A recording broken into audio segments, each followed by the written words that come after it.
Welcome to Martha Runs the World, a podcast about running, fitness, and all things health related. I'm Martha Hughes, your host, and each week I'll introduce a new episode that is of interest to all runners. Hi, and welcome to episode 275 of Martha Runs the World. I do enjoy running. I love running. I have for most of my adult life. After all, that's why I started this podcast. But I also have another love. I love to read. At night when I'm relaxing, I do enjoy reading all kinds of books, all kinds of nonfiction, novels, literature. I love it all. I really enjoy reading books about running. Yes, our favorite thing, right? So I thought it would be fun to dedicate an entire episode about my favorite running books. I've selected 8 books that I enjoyed the most, and I'm going to go over each one of them and why I think you would also enjoy reading them. And if you have read them, tell me if you like them. And if you have other books that you've read that I didn't list here, tell me why you like them and why I should read them or I should have included them. Now stay tuned to after the episode, and because there's a couple other things that I do need to talk about. Now, these books are in no particular order, and I'm just going to go through the list. Oh, and some of these books I already have complete episodes about, so I'm not going to spend a huge amount of time on each book, but I'm just going to tell you a little bit about them. And if there's an episode that I did already do about them, then I will put the link of that episode on the website, martharunstheworld.com. Okay? All right, let's get started. Lore of Running by Dr. Tim Noakes. It was first published in 1985. The latest published book that I have was in 2003. It's 930 pages. Now, this was at one time the running Bible. It's a huge book, but it's an amazing book. It's actually my favorite running book, and I did a whole episode on this book. It has everything in it if you want to start running. It's very scientific. It does get very technical, but it's just so fun to look through and to just go back over and over again, especially the scientific stuff. He talks about every subject under the sun, and it's more about road running than anything else, but he includes physiology and biomechanics that goes to any kind of runner, training basics and racing, and some things may be out of date, but some things are never out of date, like oxygen transport and running economy. So there are some things that are always good, although like some things like the shoes might be a little out of date, but it's just such a great book. I love it so much. And here's a little excerpt from it. Now here he's talking about the 15 laws of training, and this is law number 2. Start gradually and train gently. Nearly all of us dash into it hoping for and expecting results, which are quite unwarranted. Nature is unable to make a real first-class job of anything if she is hustled. To enhance our best, we need only and should only enhance our average. That is the basis we ought to work on, for it succeeds every time when the other fails. So in running, it is essential to take to it kindly. I think that's perfect advice.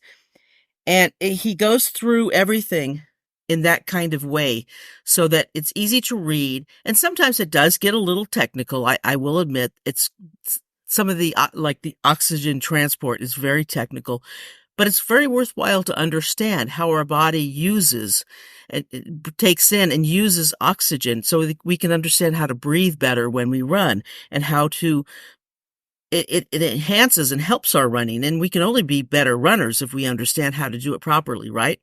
So I really appreciate the effort and the work that went into this amazing volume of this effort, I should say. The next book is The Lost Art of Running by Shane Benzie. It was published in 2020. It is 277 pages. Also, the title goes on, A Journey to Rediscover the Forgotten Essence of Human Movement. Shane was a guest on my show, and I'll include the link as well on the website. I truly appreciated him being on my show. He's dedicated himself to coaching runners and finding the roots of human movement. And this book is all about the movement in running. And Shane travels all around the world to discover why humans move the way we do. And this book is just such a great book. I actually found this book in an airport bookstore. Yeah, I did. I found it, and it's like, my gosh, this looks really fascinating. So I picked it up, and I read it while I was away. I was visiting relatives on the other side of the country, and it's just such a remarkable book. It's divided in two parts. The first part, he travels all over the globe to find the beginnings of modern running. And the second part talks about the foundations of proper running. I love his instructions. They're very helpful because he is a running coach and he knows what he's talking about. But I especially love his travels. He goes to Kenya, he goes to Peru, to South America, to Morocco, to Sweden, and so many more places. And he talks about every place that he goes to.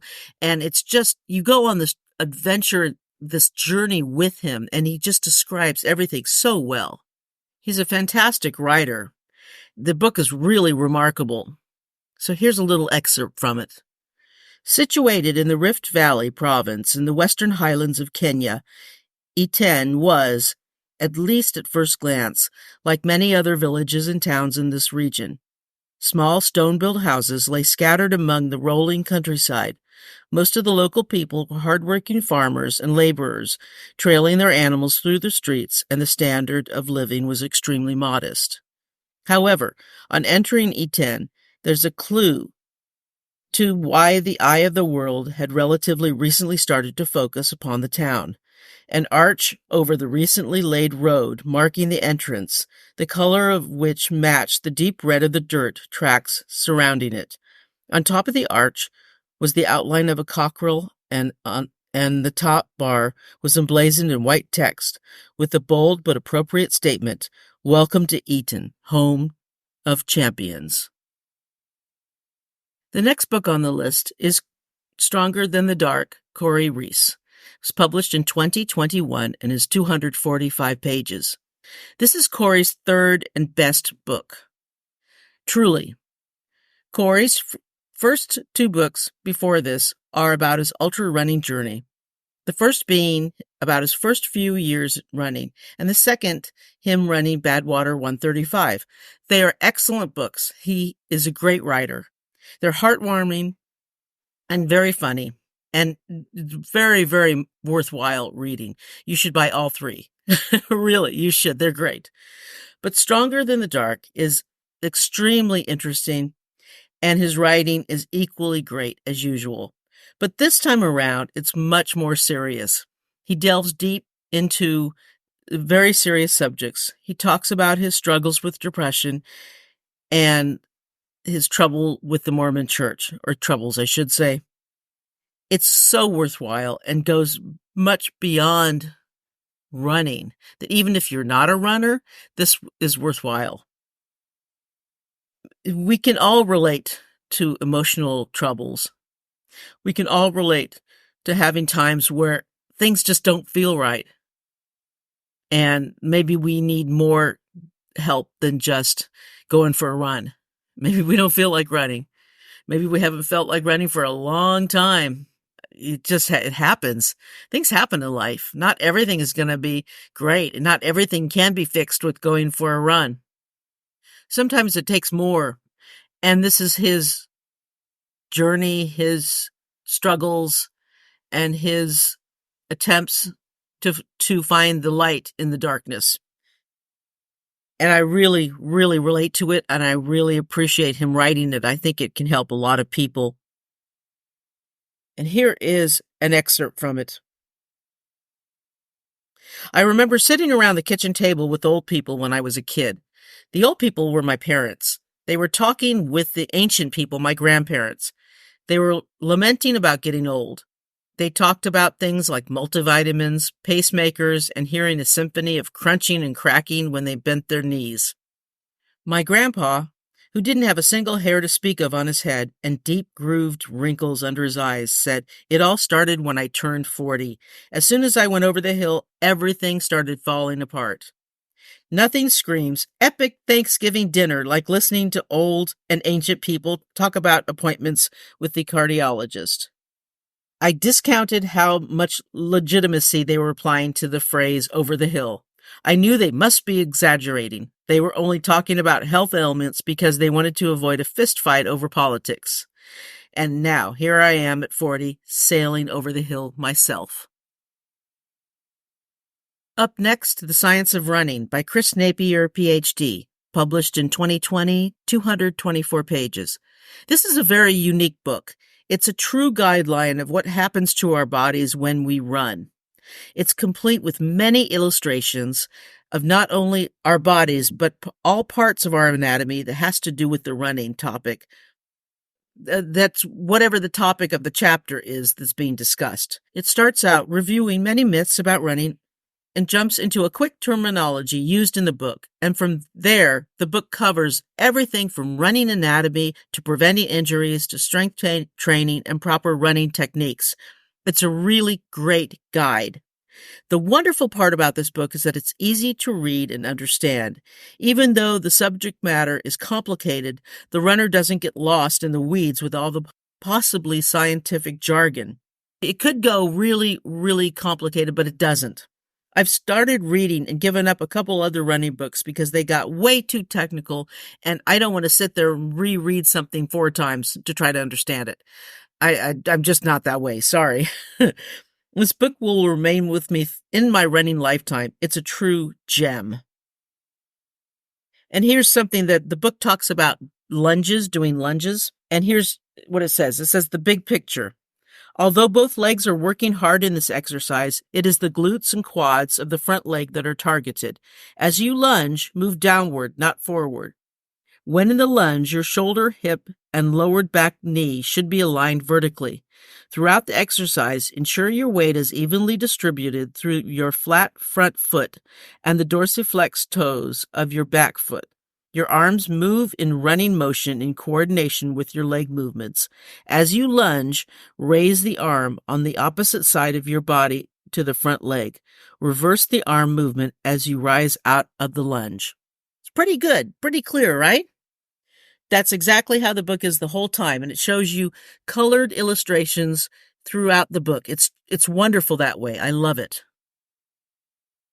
The next book is one of my favorites as well. Well, these all are. So why did I even say that?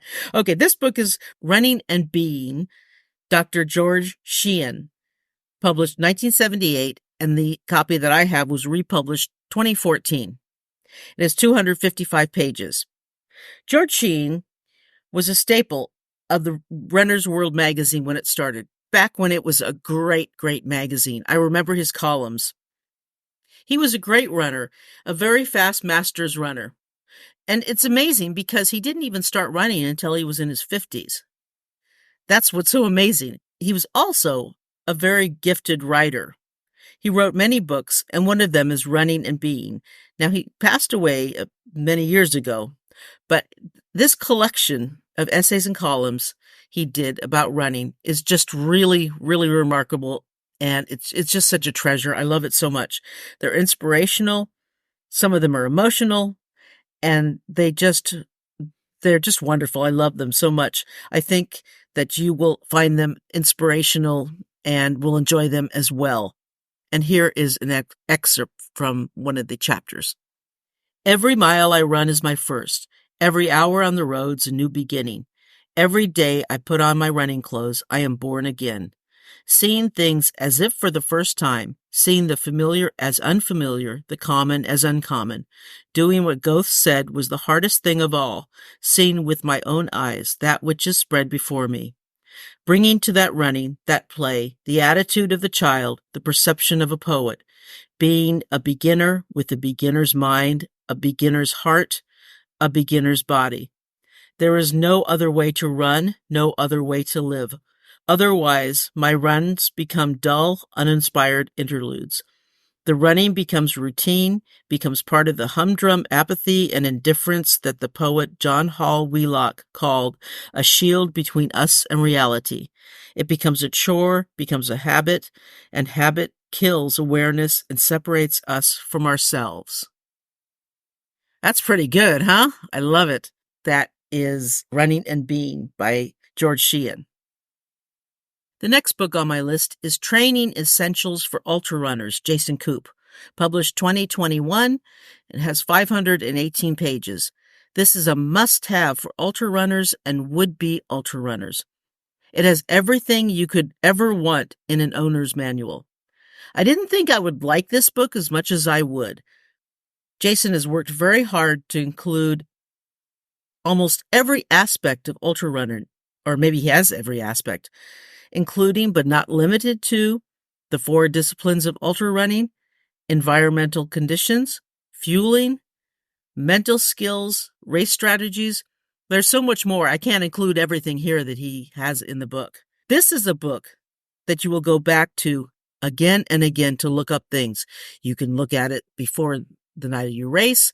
You can look at it, just check out one subject every week and study it. You can look at it as a textbook, highlight things, test yourself if you want. Just kidding, or not. But it's a great, great book. I think you'll truly appreciate it if you get it and add it to your running book collection. And here is an excerpt from it. In order to make progress, stress and recovery have to work in harmony. That doesn't always mean a perfect balance between the two. There will be times when your lifestyle, career, personal relationships, and training tip the balance toward more stress and less recovery. At other times, you may purposely reduce your sources of stress and tip the balance in favor of recovery. There are consequences to both directions. The simpler consequences come from too much rest and recovery.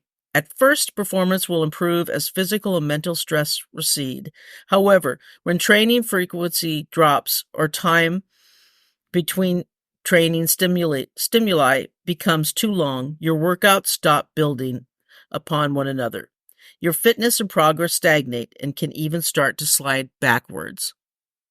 The next book is, and it has the longest book title on the list, Come What May, I Want to Run, a memoir of the saving grace of ultra running in overwhelming times, by Miriam Diaz-Gilbert, published 2023. It has 196 pages. Miriam was on my show, and she is just an incredible runner. She's always up, which will surprise you. I think it should empower you and it should inspire you once you read this book and see what she's been through. This is her running history. She's very candid about so much of her history. A lot of it is painful, disappointing, and just sad. But you truly will be inspired, as I said, and you will be cheering for Miriam as she battles through some pretty tough moments to achieve some great running feats.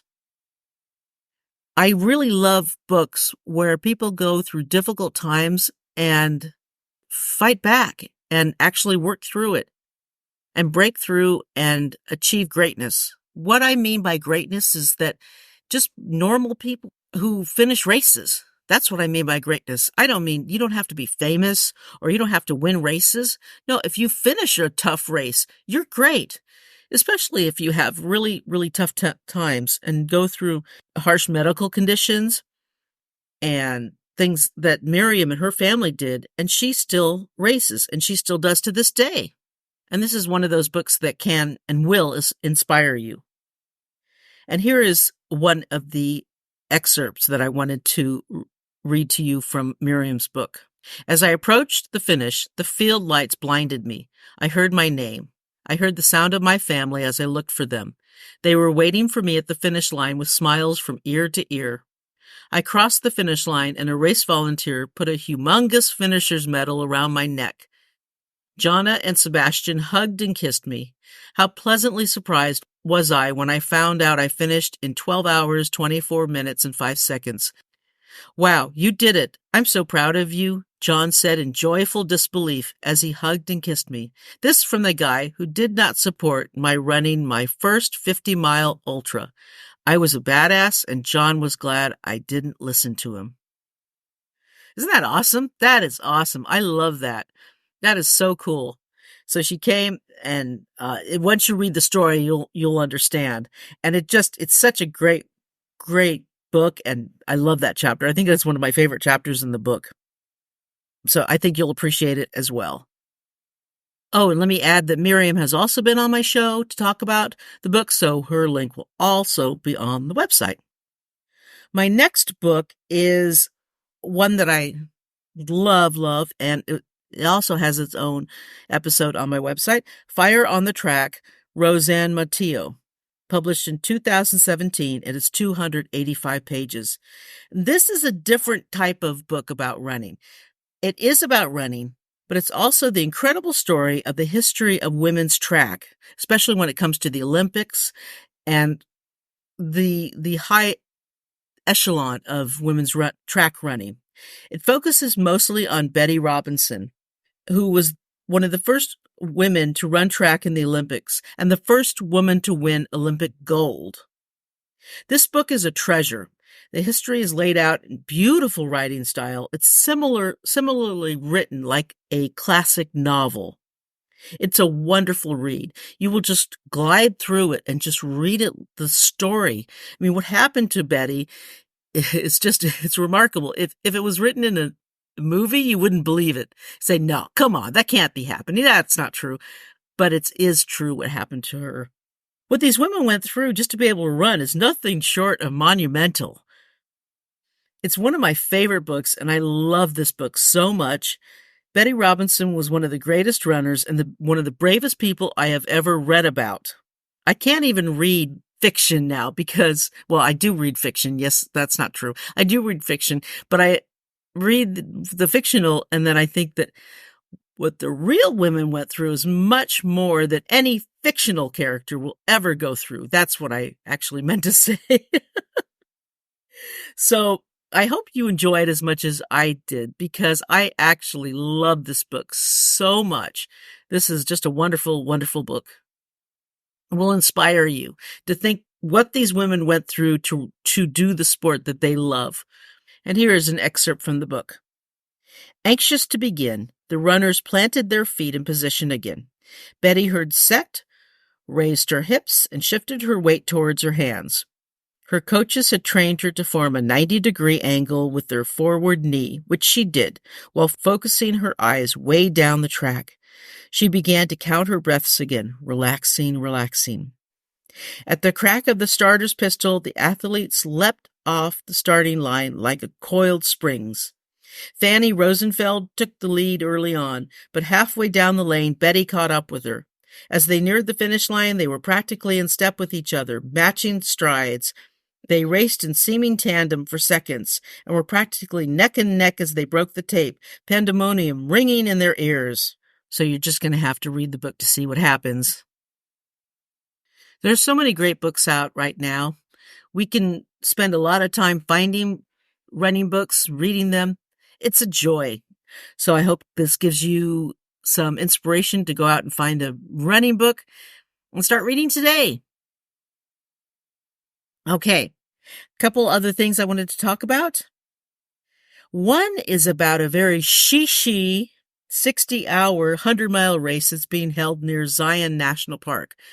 Well, you know me. If I see something that I'm not happy about or I have certain opinions about, I'm going to speak up. I know a lot of running podcasts don't say anything if it's not positive, to be quiet about it, but I really don't like the trend of more and more expensive races.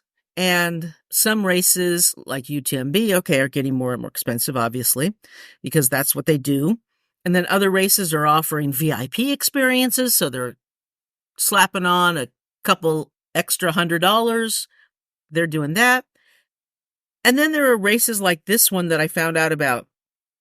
There's a new ultra fancy, ultra expensive resort that's opening close to Zion National Park. So it's really, really ritzy, really expensive. I can't afford to even walk into the place, nor would I want to. They're producing a race this summer to run 100 miles in 60 hours. Now, it only costs $3,000. That's all. $3,000. They say they're going to provide coaching and virtual guidance in the upcoming weeks leading up to the race. The race is in August, by the way, in the heat of summer, in August in southern Utah. Yes. So I hope they provide the hospitalization when people are out in the heat too long. Okay. It also includes accommodations and food and beverage and recovery options. And I don't know if they're like going out for 15 miles a day or 60 hours. So that's not 3. That's like 2.5 days? Are they just going out for a few miles a day, or you're just walking it? I don't know. I don't know, but 60 hours is like, come on, what are you doing? Just going for a leisurely stroll? That's one thing. I mean, 60 hours? Okay. All right. So in the heat, so you probably do it all at night, I suppose. And then what are you going to do? Go back to your hotel room and sleep in the heat of the day? I guess. Is that really a 100-mile race, or is that a multi-day race? If you spend that much time sleeping in between, though, is that considered a same-day race, or is that considered a multi-day? I don't know. Let's talk about the cost here. Let's see. For $600, I can fly to London round trip. And then for another $1,000, I can stay at a decent hotel for a week. And then I still have money left over to spend, and I still wouldn't spend $3,000. Why would I go and spend $3,000 for 60 hours in a shishi hotel? It just doesn't make any sense to me, but I'm not rich. I guess if you're rich, it's not a big deal. You would do that. Okay, fine. Let the shishi foo-foo people have this kind of thing. And the fact that it's right next to Zion, I've never been to Zion National Park, and now I don't even want to go there if they're going to be all these kind of people at the park. That's another reason why I haven't been to Yosemite in years, because I hated being around all those people who invaded Yosemite expecting it to be like an amusement park, and their designer clothes and their designer day packs and their designer and wearing the wrong kind of outfits and things, and just taking pictures for Instagram. You don't belong here. This is not Disneyland. I don't know if that's what Zion is going to be from now on. Then I'll go to someplace where these kind of people are not going to be. So gosh, I sound really whiny. Sorry about that. Okay, but anyway, that is my opinion of that race. Here's something on a more personal level in my life. I guess it hasn't been just this week, but it's been building for quite some time. I just haven't been feeling my running. My heart hasn't been into it. And I've been trying to get myself back into the joy of running and into, I don't know, sometimes I do and sometimes I don't. It's really hard. It just is, since December, things just aren't the same. I think I'm going to be doing shorter runs for a while and just give myself a break and just say, okay, it's only been a couple months since I've started running again, and I'm trying to push it too hard, too fast again. So just slow down, take it easy, just do 3 or 4 miles. Don't push yourself too hard. Don't try too hard, and just take it easy. Because I tried to get a longer run in Saturday, and it wasn't happening. My body said, nope, you're not going farther than 4 miles. Sorry, just 4 miles. That's it. So that's all I'm going to be doing is like 3 or 4 mile runs. And then if my body feels like going longer, I'll go longer. But some runs have been nice, but I haven't felt the happiness that I felt before. And I'm waiting for that. I'm just waiting for that feeling. And once I feel that feeling, then I know things are going to be okay. I guess it's just going to take a while longer. Sorry, I kind of got emotional there because this is an emotional thing. I guess it's going to take longer than I thought. I know I'm impatient, but thank you so much for indulging me. It's a process. I know it's a process. All right, so that is it for today, and thank you so much for listening. I appreciate you. I always do. And everything's on the website, MarthaRunsTheWorld.com. And if you want to email me, it's MarthaRunsTheWorld@gmail.com. And until next week, let's tie up our shoelaces and go for a run.